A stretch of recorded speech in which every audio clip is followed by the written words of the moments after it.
Olá, pessoal. Estamos aqui na continuação da nossa gravação de hoje, na segunda parte, né? Estamos aqui com as nossas colegas, as nossas parceiras, a Cris Vermelha, a Adriana Normal, porque a Adriana é uma pessoa comunicativa, solta, né? Sim. E aí a gente tava combinando aqui, na próxima gravação a gente vai trazer espetinhos, tábuas de frio, cerveja sem álcool, né? Porque isso aqui tem que virar uma coisa gostosa, né? Como a gente tem falando, mas tá faltando aqui os equipamentos apropriados pra gente falar que estamos numa mesa de restaurante ou numa mesa de bar, né? Mas a gente tem a água e temos o bolachinho que a gente roubou aqui do Anderson, né? E da Alana aqui. Aí a gente tá ali com 1/3 do potinho deles já consumido. Mas é isso aí, a gente vai continuar nessa segunda parte, né? E aí a gente vai trazer uma novidade aqui do canal de Cabeça para Baixo, né? A gente não vai ficar aqui só falando da casca do ovo, da vaca esférica. A gente vai falar de outras coisas aqui também, né? E aí nessa segunda parte, a gente vai incrementar mais essa vaca.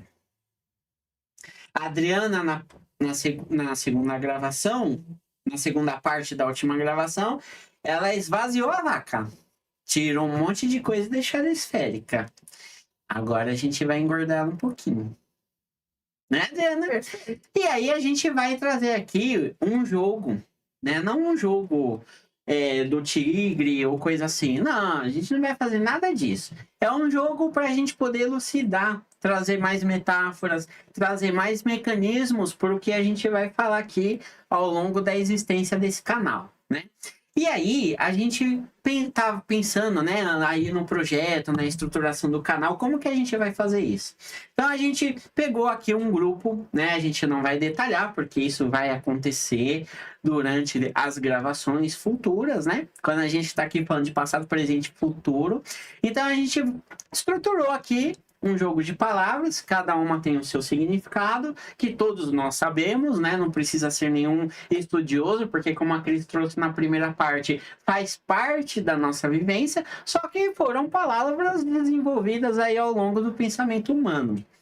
Então a gente vai fazer um jogo aqui, estruturando palavras positivas, palavras negativas, palavras neutras, mistas, seja lá como for. E aí, dentro dessa estrutura de palavras que a gente vai fazer um caldeirão com elas, vamos dizer assim, aí a gente vai trazer a parte dos comportamentos humanos, né? Seja o humano na vida profissional, na vida pessoal, a parte orgânica, a parte ociosa, que é o lazer, né? Então a gente vai falar desse joguinho que aí a Cris domina como ninguém aqui, né? Então, aí a gente estava aqui batendo um papinho, né, sobre a nossa pauta pouco organizada, né? Porque a proposta não é ter nada muito organizado aqui, porque a vaga tá de labirintite e quando a gente tem labirintite, tudo desorganiza. A gente olha 10, vira 20. Então, eu quero que a Adriana traz um pouquinho aqui dessa questão, né? Que ela até estava trazendo aqui um pouquinho antes da gente iniciar a gravação, o vídeo, dessa parte do jogo, né? Trazer mais um complemento aqui do que eu falei. A gente fala de tomada de posse, como a gente fala de encontrar o nosso próprio caminho, como a gente fala de viver a partir do nosso temperamento, a gente precisa entender como fazer isso. Porque não adianta a gente querer fazer sem saber como a gente chega no lugar, né? Você precisa de um GPS para chegar no lugar. Para que isso aconteça e para que a gente se autoconheça, é necessário que a gente denome as coisas, denome aquilo que a gente sente, denome aquilo que a gente vê, né? Ou aquilo que a gente usa e precisa, se é uma taça, se é um papel, se é um microfone, e eu sei para que ele serve. Então eu crio esse consenso comum, consenso em relação a esse conhecimento que todo mundo entende, para que aquela comunicação possa acontecer. Então, o que a gente quer fazer? A gente quer brincar com essas palavras, com palavras, né? Para trazer para a gente esse tipo de ferramenta para autoconhecimento. Então, um determinado grupo de palavras que a gente está chamando de positiva estaria ligado ao favorecimento do nosso temperamento. Então, eu sou desse jeito, eu sinto desse jeito, e eu sou isso aqui, vamos em frente. E aquelas palavras que não favorecem a execução, a performance de quem a gente realmente está denominando de negativo. Mas, assim, no sentido de que aquilo te apaga, aquilo não faz você fluir.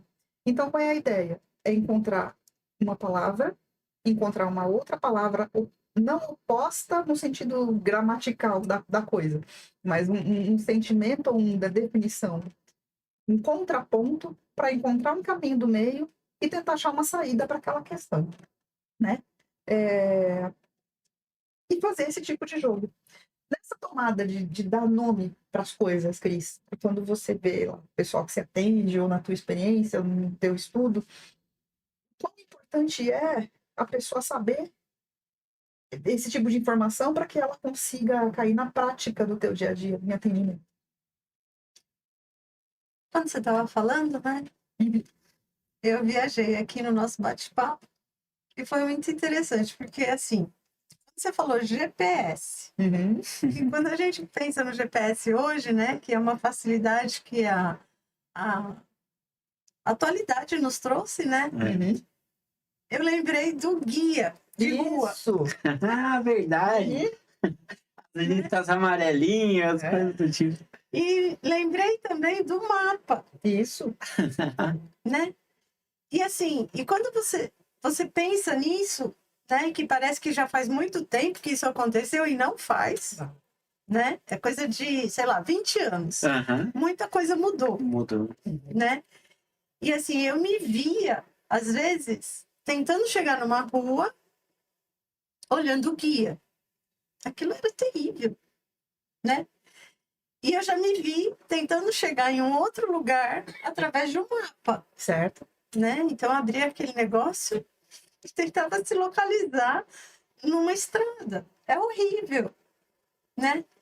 E hoje a gente tem o GPS, né? Então, eu digo que esse é o processo, né? É o processo. E essa é uma experiência vivida, Isso. né? Então, assim, lá atrás, quando eu me via com o guia de rua na mão, tentando folhear, depois achava o nome da rua, aí você tinha aqui, 37. 37, aí você ia na página, Descia M42. aí você abria aquele negócio, um monte de rua ali, você tinha que dirigir. Parecia o mapa do Indiana Jones, né? A ligação de número. Muito ruim, você se perdia, né? E aí, é isso, né? Às vezes a gente se perde nesse percurso todo, né? Por falta do quê? De base, de experiência, de você ter um olhar e descobrir o que você quer, É. né? De que forma você quer. A base de tudo é um estudo, né? Porque se eu não olhasse o guia antes de eu sair, eu me perdi. Não tinha uma referência, né? Eu não tinha uma referência, eu não tinha uma base, né? Então a gente precisa dessa estrutura toda de base, de conhecimento, né? De busca, né? Para você se conhecer e você se nortear. Isso. Nessa linha, o mapa, o guia, o GPS podem ser substituídos pela linguagem, né? E conforme você faz esse caminho, sei lá, de casa para o trabalho, e você não sabe aquele caminho, e você vai olhar no guia. Vamos voltar para o guia. Eu tenho um no carro até hoje. Eu tenho guia, ó, um negócio desse tamanho. Adriana tecnológica. Tecnologicamente com guia de papel. E você começa a fazer aquele caminho e você observa ao redor. Eu vou entrar à direita ali que tem um posto de gasolina. Ali tem um farol. Naquela rotatória, eu vou pegar a segunda saída. Estou brincando de GPS agora. Sim. Vou pegar a segunda saída. Então, você começa a ver marcos. Aquela casa amarela. Tem um determinado lugar que eu passo que no dia que pintar aquela casa de outra cor, eu não vou saber andar. Você entendeu? vai se perder. Tem aquela casa amarela ali. Então, assim, a casa amarela, o posto de gasolina, a esquina, a rotatória, o ponto de ônibus, ou seja, o que for que você está se baseando para fazer o seu caminho, são palavras dentro da linguagem, dentro desse mapa. Então, se eu estou indo para um lugar e eu sinto uma coisa que me dá desespero, eu não vou achar, eu não vou chegar, vai dar tudo errado, o nome desse troço é ansiedade. Sim. Se eu estou no trânsito, ainda nessa linha de raciocínio, se eu estou no trânsito e eu vejo eu estou num lugar que eu não conheço, eu vou fechar absolutamente todos os vidros, porque eu não quero, sei lá, ser assaltada no farol. E o nome disso é medo, Sim. né? Então, assim, a ideia é colocar nome nas coisas para que a gente entenda do que se trata para poder atuar com elas. Sim. Então, se eu tô com medo, eu vou olhar ao redor. Pô, aqui não é tão perigoso, eu abro o vidro, né? Ou não, né? Eu não vou chegar mesmo, porque, nossa, tá um trânsito enorme ali na frente. Então, aquela ansiedade, eu faço o que com ela? Né? Eu como um chocolate do volante para ver se melhora? Né? 2 problemas, né? Então, assim, a ideia é essa. A ideia é mapear o caminho e conhecendo cada ponto. Né? Aí você joga o dado e vai 10 casinhas para frente, 10 casinhas para trás no seu tabuleiro. E vai caminhando na vida. Essa é a ideia. Seria o direcionar sentimentos e emoções. Exatamente. Né? Sim. Como a gente falou, teu ponto de referência, teu guia. E aí, dentro do que a gente conversou na primeira parte, eu entendo que isso não tem o problema de você se apoiar em algo. Mas eu preciso me apoiar em algo para me guiar. E então eu tenho o direito de escolher aonde eu vou me apoiar. Né? É isso que a gente falou no começo, ou seja, aqui, quando a gente está aglutinando, quando a gente está trazendo mais uma ferramenta, aí a gente está falando de processo, que foi o que a Cris falou. E processo, ele não está só no nosso mundo corporativo. Quando a gente entra naquelas áreas do comportamento humano, a gente também tem que olhar que o processo está em tudo que envolve o ser. Porque quando a gente, enfim, você olha todos os processos da ciência, da natureza, do mundo animal, do mundo vegetal, você vê um processo, você vê uma cadeia. E aí o que a gente tem que entender é o seguinte: da onde que o mundo corporativo tira tudo isso? Tira tudo do passado, tira tudo em questões de conhecimento que a gente vai adquirindo das nossas experiências, né? Da onde que o sistema, enfim, tudo isso que a gente faz parte, da onde tira? Das coisas naturais, porque tudo é natural. Né? E aí a gente tem que entender que nós, enquanto ser, também temos capacidade de fazer isso por nós. Então, aqui tem essa estrutura que é o que a gente está mostrando. O primeiro passo é eu bater, quebrar a casca do ovo para sair para o ambiente. Quando eu saio para o ambiente, eu vou ter a vaca esférica que eu vou organizar dentro daquele ambiente que eu vivo, como está aqui. No caos, seja o caos, não seja. E aí, como que eu vou trazer o direcionamento das minhas emoções? Que as minhas emoções é a primeira coisa que demonstra. E hoje eu não tenho controle sobre ela. O que a gente precisa entender é como que esse processo acontece para que a gente possa ter controle sobre as minhas emoções. É sobre isso que a gente está falando aqui. E aí eu vou ter as palavras positivas, as palavras negativas, para eu chegar em algo. Então, sei lá, maldade, bondade. Quando eu conseguir entender, administrar essas emoções e este comportamento dentro do meu ciclo de vida profissional, acadêmico, pessoal, familiar, social, saúde, né? Porque uma coisa está amarrado com a outra, né? Quem eu sou na minha vida pessoal, quem eu fui na minha infância, vai dizer muito do que você lá na frente, futuro. Então aqui também a gente está falando de passado, presente e futuro, né? Então tudo está junto. Então nada pode estar separado. Pode ter vírgula, mas tem que ter continuação. A vírgula não pode ser o ponto final. Na vida não existe ponto final. Não existe. Existe uma finalização de uma fase, de uma etapa, de algo, ciclos, né? de ciclos, que na psicologia fala muito sobre isso. Sim. Né? Então, Cris, e aí, trazendo essa coisa que a Adriana falou no começo, a gente olhando a psicologia, assim, as pessoas, eu entendo até por experiência própria, né, que as pessoas precisam entender isso e quebrar alguns paradigmas negativos. Né?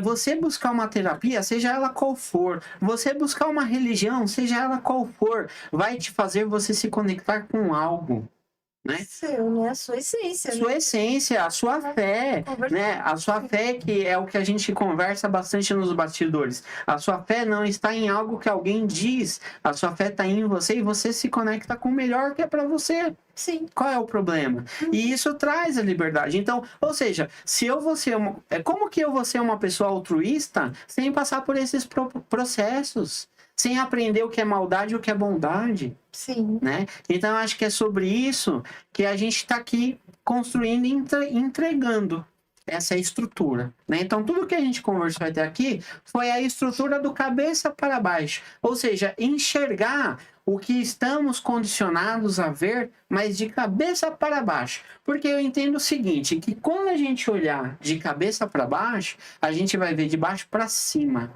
Então, normalmente eu escondo a sujeira debaixo do tapete. Eu escondo o que está mais, sabe, obscuro debaixo da cama. Sim. Então, quando eu olho ali do de baixo, eu vou começar a enxergar muita coisa, entender muita coisa e me libertar daquilo e caminhar para outras linhas, como a gente colocou aqui, direcionar os meus sentimentos e minhas emoções para outro lugar. Uhum.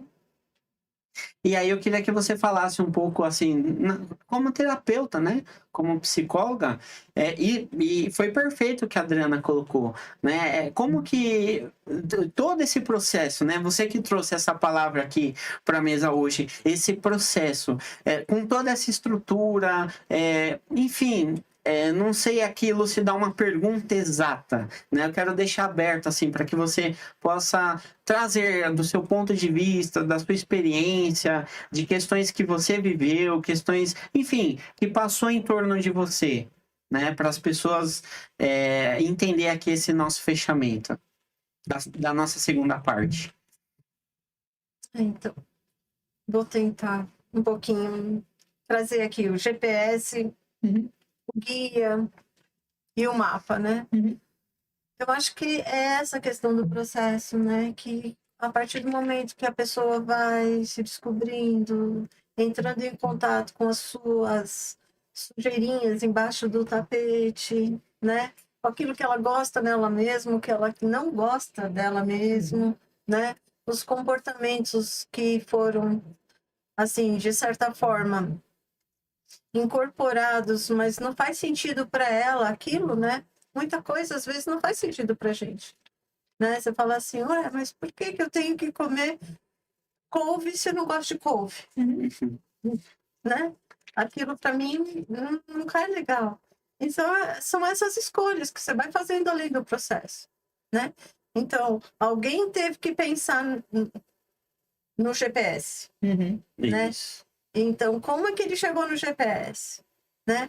Entendendo que aquilo foi muito ruim para ele. Olhar o mapa, olhar o guia, se perdeu, né? Então, de que forma que eu posso facilitar a minha vida, né? E de que forma eu me sinto mais segura dentro disso? E impressionante como o GPS... Larga o guia, hein? Larga o GPS. É maravilhoso. O GPS é libertador. Sim. Sim. Né? Porque você tem uma diretriz, você se sente mais seguro, você busca aquilo de outra forma, né? E a gente tem outros caminhos para buscar, né? E é dentro da gente mesmo, né? De que forma que eu vou me relacionar com as pessoas, de que forma que isso faz sentido para mim, de que forma que isso vai fazer com que eu me sinta melhor em cada situação que eu vivencio. É um pouco pouco disso. E você trouxe uma coisa legal, a palavra segurança. Ela também está aí na nossa lista. Essa palavra segurança, o contrário dela é insegurança. Então quer dizer que quando eu tenho o GPS, eu tenho uma ferramenta. Eu tenho algo que eu possa me apoiar para me guiar. O GPS não tem uma intenção para me controlar e dizer no caminho que eu tenho que ir. Aliás, qual é o final do meu caminho? Eu sei que eu quero sair do ponto A e chegar no ponto B. Agora, o GPS vai trazer para mim um conhecimento que eu não tenho de qual o caminho que vou percorrer do ponto A ao ponto B a partir da experiência dele. E aí, nesse lugar, por exemplo, a gente pode ter um pai, uma mãe, um companheiro que sempre nos ajuda, traz várias referências, nos traz várias dicas, um amigo, um irmão, qualquer pessoa, né? Uma religião, um chefe, né? Oi? Um artista. Um artista. Sim, o conhecimento, a arte, né? O jornalismo, enfim, não importa. Tudo que a gente tem acesso à informação, a conhecimento em si. E aí, a partir do momento que eu posso, entre um e o outro, ter as referências, ter as orientações, não tem problema. O que a gente está falando aqui é o seguinte, é as pessoas dizer para você aonde que vai ser seu ponto B. Quem tem que saber da onde você vai sair, para onde você vai, é você. Se você não sabe isso ainda totalmente, você vai fazer o seguinte, eu vou fazer uma pausa. Quando você vai daqui, sei lá, para a Argentina, você vai direto? Não, você vai parar, porque você não vai aguentar ficar sentado 18 horas de viagem, você vai ter que comer, você vai ter que... Enfim, você vai ter que tomar uma água, você vai ter que esticar as pernas, porque senão o seu nervo ciático vai travar e vai sair andando pro lado sozinho.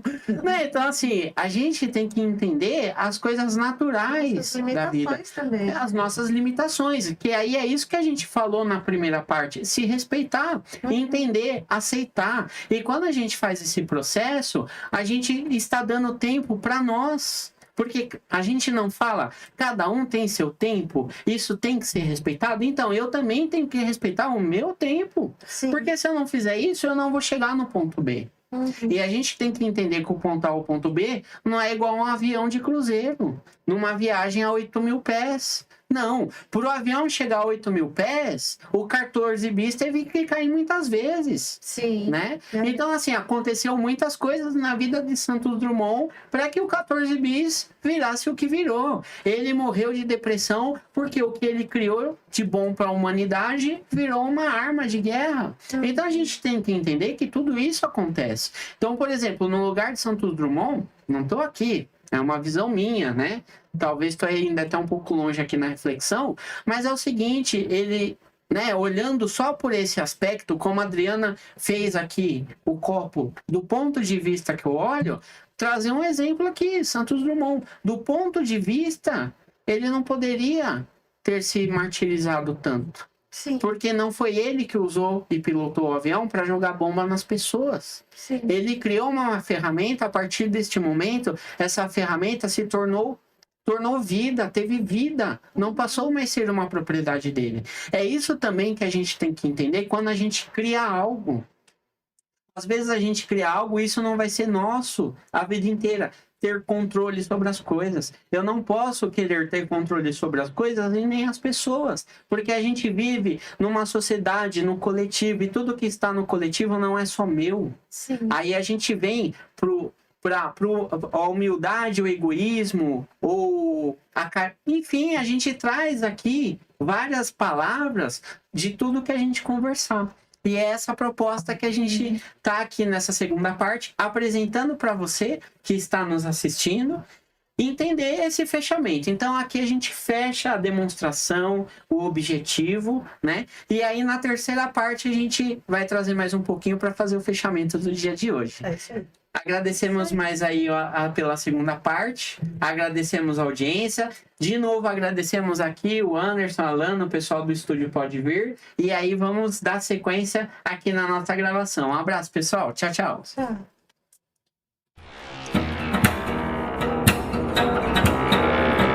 Tchau.